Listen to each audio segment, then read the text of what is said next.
all the stress and the emotional pressure that goes along with saying termination or outsourcing, which has already been. And that takes it to you and any questions that you might have.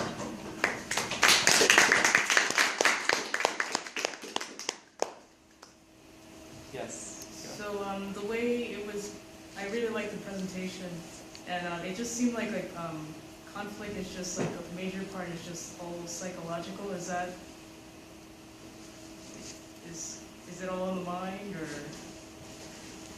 I think a lot of it, if I were to take this question, I think a lot of it is in the mind, but I think a lot of what we're saying is that the employee might be in a conflict mode because he sees himself as having lost everything. And when we give him, and our recommendations include a lot of tangible benefits like severance pay, which means that he's going to have finances for a while, outplacement services, that means we're going to show him that he thinks he's losing his job and that's all there is. It's the end of the road for him. No, there's another job out there just like this, so you still have your pool.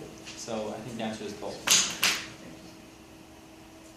And to support this answer, it's actually it is on an intrapersonal level that can be projected once the training starts, because it's a matter of engaging the trainer who's going to be letting off or getting off the company.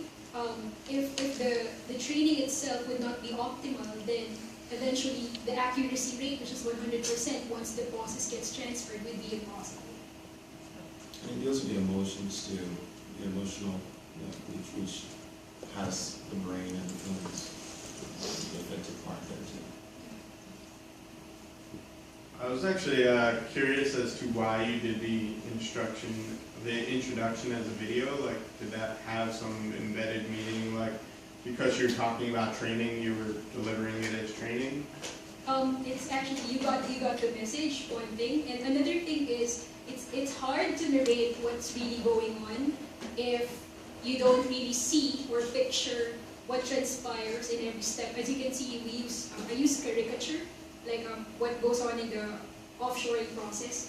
And there's a part there wherein every word transpires in the video, so as you could really focus on what we're trying to point out. Okay, thank you. Any other questions? Dr. Cohen? Yeah, great.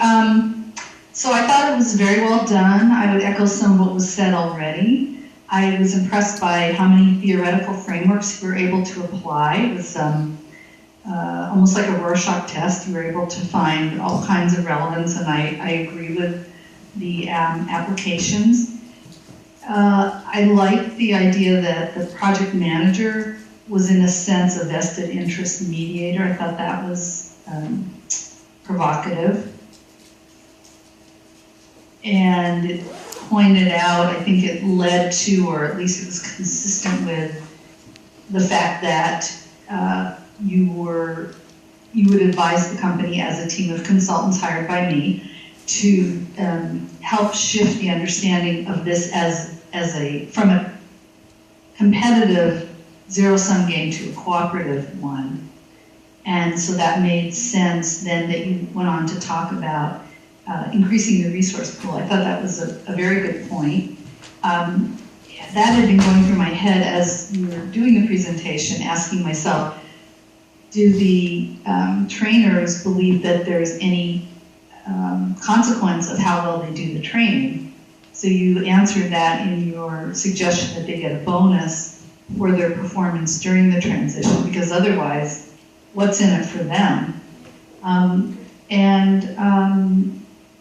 Yeah, and I like the model of expanding the resource pool and some of your suggestions about how to do it. And I also like the mental x-ray that you did there toward the end, so I enjoyed that.